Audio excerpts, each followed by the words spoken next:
Hi hello ನಮಸ್ತೆ welcome back my YouTube channel. ಯಾರೆಲ್ಲ ನನ್ನ ಚಾನಲ್ನ ನೋಡ್ತಾ ಇದ್ದೀರಾ ಪ್ಲೀಸ್ ಲೈಕ್ ಮಾಡಿ, ಶೇರ್ ಮಾಡಿ, ಕಮೆಂಟ್ ಮಾಡಿ, ಸಬ್ಸ್ಕ್ರೈಬ್ ಮಾಡ್ಕೊಂಡು ನೋಡಿ. ಇವತ್ತು ಶುಕ್ರವಾರ ಆಗಿತ್ತು, ಹಂಗಾಗಿ ನನ್ನ ಮಗಳು ಬರ್ತಡೇ ಕೂಡ ಇದ್ದಿದ್ದರಿಂದ ಬೆಳಗ್ಗೆನೇ ಮನೆಯೆಲ್ಲ ಕ್ಲೀನ್ ಮಾಡಿ ಕೊಟ್ಟಿದ್ದೆ. ಅವಳೇ ದೀಪ ಎಲ್ಲ ಹಚ್ಚಿ ಇವಾಗ ಸ್ಕೂಲಿಗೆ ರೆಡಿಯಾಗಿ ಹೋಗ್ತಾ ಇದ್ಲು.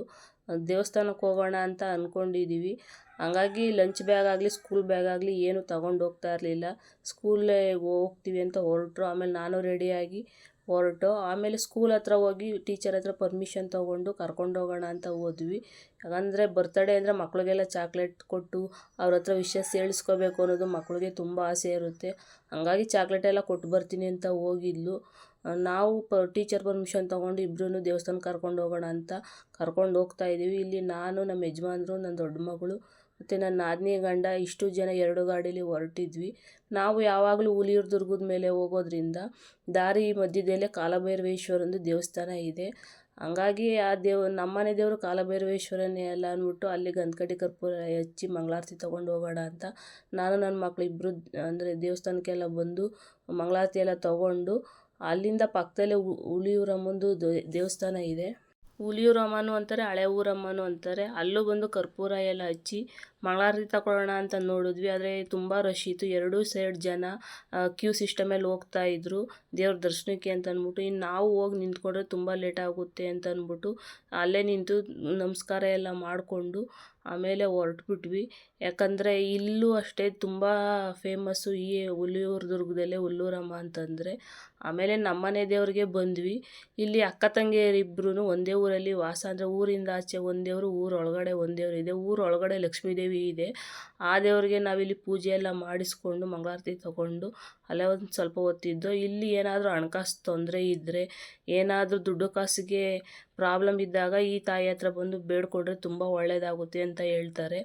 ಆಮೇಲೆ ನಾವು ಇಲ್ಲಿ ದೊಡ್ಡಮ್ಮ ದೇವಿ ದೇವಸ್ಥಾನಕ್ಕೆ ಬಂದ್ವಿ. ಇಲ್ಲಿ ದೊಡ್ಡಮ್ಮ ದೇವಿ ಅಂತಾರೆ, ಜಿನ್ನಾಗೃದಮ್ಮ ಅಂತಾರೆ ಮತ್ತು ಪಟ್ಲುದಮ್ಮ ಅಂತಲೂ ಕರೀತಾರೆ. ದೊಡ್ಡಮ್ಮ ದೇವಿ ಅಂತ ಯಾಕೆ ಕರೀತಾರೆ ಅಂತಂದರೆ, ಇವಳು ಪಟ್ಲುದಮ್ಮ ಅಂದರೆ 7 ಜನ ಅಕ್ಕ ತಂಗಿಯರಿದ್ದಾರಂತೆ ಪಟ್ಲುದಮ್ಮ. ಆ 7 ಜನ ಅಕ್ಕ ತಂಗಿಯರಿಗೂ ಇವಳೇ ದೊಡ್ಡವಳಾಗಿರೋದ್ರಿಂದ ದೊಡ್ಡಮ್ಮ ತಾಯಿ ಅಂತ ಕರೀತಾರೆ ಅಂತ ಹೇಳ್ತಾರೆ.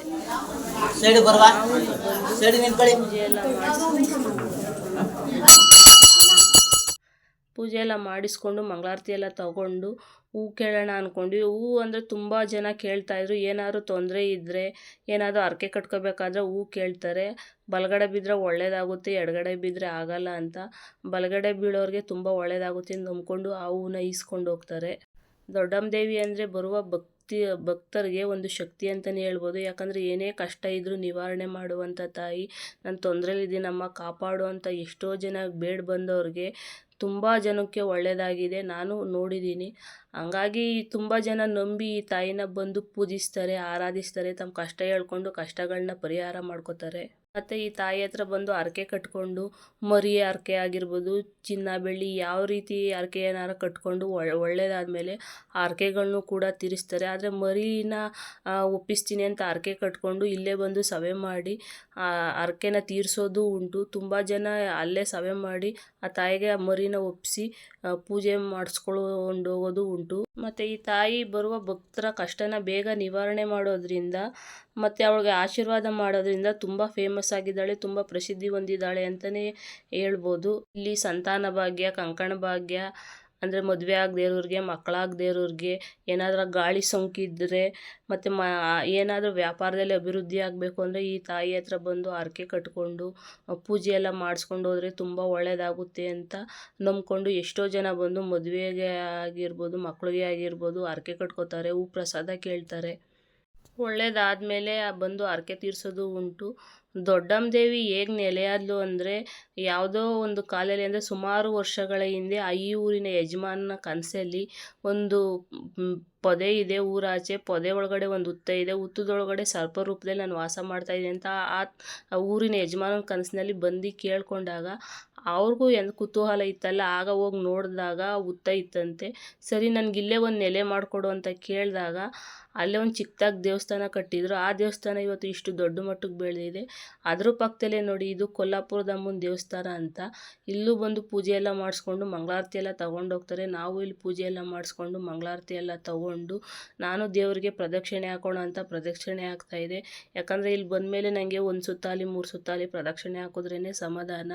ಎಲ್ರಿಗೂ ಎಷ್ಟು ಒಳ್ಳೇದು ಮಾಡಿದಾಳು, ಹಂಗೆ ನನ್ನ ಜೀವನದಲ್ಲೂ ಕೂಡ ಒಳ್ಳೆಯದಾಗಿದೆ. ನಾನು ತುಂಬ ನಂಬಿದ್ದೀನಿ. ಎಷ್ಟೋ ಏನಾದರೂ ತೊಂದರೆ ಆದಾಗ ನನಗೆ ಈ ರೀತಿ ತೊಂದರೆ ಆಗಿದೆ ಅಮ್ಮ, ಕಷ್ಟಗಳನ್ನ ನಿವಾರಿಸ್ಕೊಡು ಅಂತ ಮನಸ್ಸಿನಲ್ಲಿ ಬೇಡ್ಕೊಂಡಾಗ ಆಕೆ ಎಷ್ಟೋ ತೊಂದರೆಗಳನ್ನ ನಿವಾರಿಸಿ ನನ್ನ ಜೀವದಲ್ಲಿ ಒಳಿತನ್ನು ಮಾಡಿದ್ದಾಳೆ.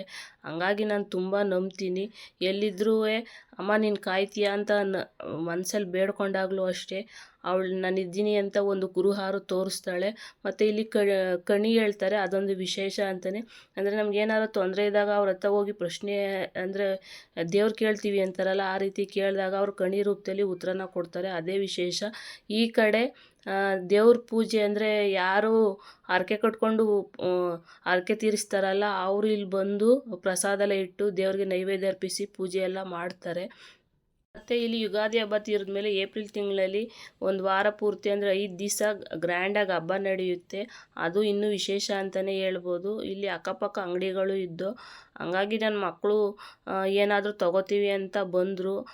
ಉಂಗುರಗಳು ಏನೇನು ಅವ್ರಿಗೇನು ಇಷ್ಟ ಆಗುತ್ತೋ ಅದನ್ನು ತೊಗೊಂಡ್ರು. ಅದನ್ನೆಲ್ಲ ಅಂದರೆ ದೇವ್ರ ಫೋಟೋಗಳು ಇಲ್ಲಿ ಇಟ್ಟಿದ್ದಾರೆ ನೋಡಿ, ಬೇಕು ಅಂದವರು ತೊಗೊಂಡೋಗಿ ಮನೇಲಿ ಪೂಜೆ ಮಾಡ್ತಾರೆ. ಅದಾದಮೇಲೆ ನಾನು ನನ್ನ ಮಗ ಎಲ್ಲ ಕೂತಿದ್ದು. ಮನೆಯಿಂದನೇ ನಾನು ಸ್ವಲ್ಪ ಊಟ ಎಲ್ಲ ತೊಗೊಬಂದ್ರಿಂದ ಊಟ ಎಲ್ಲ ಮಾಡಿಕೊಂಡು ದೇವ್ರ ಪೂಜೆ ಎಲ್ಲ ಮುಗಿಸ್ಕೊಂಡು ಆಮೇಲೆ ಇನ್ನು ಸಾಯಂಕಾಲ ಆಗುತ್ತೆ ಅಂದ್ಬಿಟ್ಟು ಅಲ್ಲಿಂದ ಹೊರಟ್ಬಿಟ್ವಿ. ಈ ತಾಯಿ ಅಂದರೆ ನನಗೆ ಒಂಥರ ವಿಶೇಷವಾದ ಪ್ರೀತಿನೇ. ಮತ್ತು ಇಲ್ಲಿ ತೇರು ಹಬ್ಬ ಎಲ್ಲ ತುಂಬ ಗ್ರ್ಯಾಂಡಾಗಿ ನಡೆಯುತ್ತೆ. ನನಗೂ ಒಂದು 5 ತಿಂಗಳಿಗೆ 6 ತಿಂಗಳಿಗೆ ಒಂದು ಸಲ ಬಂದು ಪೂಜೆ ಮಾಡಿಸ್ಕೊಂಡು ಹೋಗ್ತೀವಿ. ನಮ್ಮನೆ ದೇವರು ಅನ್ನೋದಕ್ಕಿಂತ ಪರ್ಸ್ನಲಾಗಿ ನನಗೆ ಅಂದರೆ ತುಂಬ ಇಷ್ಟ. ಹಂಗಾಗಿ ನಾನು ಜಾಸ್ತಿ ಶುಕ್ರವಾರಕ್ಕೆ ವಾರಗಳನ್ನ ಜಾಸ್ತಿ ಮಾಡೋದು. ಆಮೇಲೆ ಮಳೆ ಎಲ್ಲ ಇವಾಗ ಸ್ವಲ್ಪ ಊದಿರೋದ್ರಿಂದ ಇಲ್ಲಿ ರಾಗಿ ಆಗಿರ್ಬೋದು, ಜೋಳ ಆಗಿರ್ಬೋದು, ಈ ರೀತಿ ಬಿತ್ತನೆನ ಮಾಡಿದರು. ಇಲ್ಲಿ ಹೋಗ್ಬೇಕಾದ್ರೆ ಪೂರ್ತಿ ದೇವಸ್ಥಾನಗಳೇ ಜಾಸ್ತಿ. ನಾನೊಂದು 2 ದೇವಸ್ಥಾನಕ್ಕೆ ಮಾತ್ರ ಹೋಗಿದ್ದು, ವೀಡಿಯೋ ಮಾಡಿಕೊಂಡೆ. ತುಂಬ ದೇವಸ್ಥಾನಗಳಿದೆ ಈ ಸೈಡಲ್ಲಂತೂ. ಅಲ್ಲಿಂದ ಇಲ್ಲಿ ಒಂದು ಆರ್ಗಾನಿಕ್ ಪ್ರಾಡಕ್ಟ್ನ ಮಾರುವಂಥ ಒಂದು ಅಂಗಡಿಗೆ ಬಂದಿದ್ದೀವಿ. ಇಲ್ಲಿ ಮಶ್ರೂಮ್ ಆಗಿರ್ಬೋದು, ಎಣ್ಣೆಗಳು ಅಂದರೆ ಗಾಣದಲ್ಲಿ ತಯಾರು ಮಾಡ್ತಾರಲ್ಲ ಎಣ್ಣೆ, ಕೊಬ್ಬರಿ ಎಣ್ಣೆ ಆಗಿರ್ಬೋದು, ದೀಪದ ಎಣ್ಣೆ ಆಗಿರ್ಬೋದು, ಹರಳೆಣ್ಣೆ, ಈ ರೀತಿ ಎಣ್ಣೆಗಳು ಸಿಗುತ್ತೆ. ಮತ್ತು ರೆಡಿಮೇಡ್ ಕಾಳುಗಳನ್ನ ಎಲ್ಲ ಥರನೂ ಮಾರ್ತಾರೆ. ನನಗೆ ಮಶ್ರೂಮ್ ಬೇಕಾಗಿತ್ತು, ಹಂಗಾಗಿ ಮಶ್ರೂಮ್ ತೊಗೊಂಡು, ಸ್ವಲ್ಪ ಜೋಳ ಬೇಕಿತ್ತು, ಜೋಳ ಎಲ್ಲ ತೊಗೊಂಡು ಅದನ್ನು ತೊಗೊಂಡು ಹೊರಟು ಸಾಯಂಕಾಲ ಮನೆ ಕೆಲಸ ಎಲ್ಲ ಮುಗಿಸ್ಕೊಂಡು ನನ್ನ ಮಗಳಿಗೆ ಅಂದ್ಬಿಟ್ಟು ಒಂದು ಚಿಕ್ಕದಾಗಿ ಕೇಕ್ ತಂದು ಬರ್ತ್ಡೇ ಸೆಲೆಬ್ರೇಷನ್ ಮಾಡೋಣ ಅಂತ ಬರ್ತ್ಡೇನ ಮಾಡ್ತಾಯಿದ್ವಿ.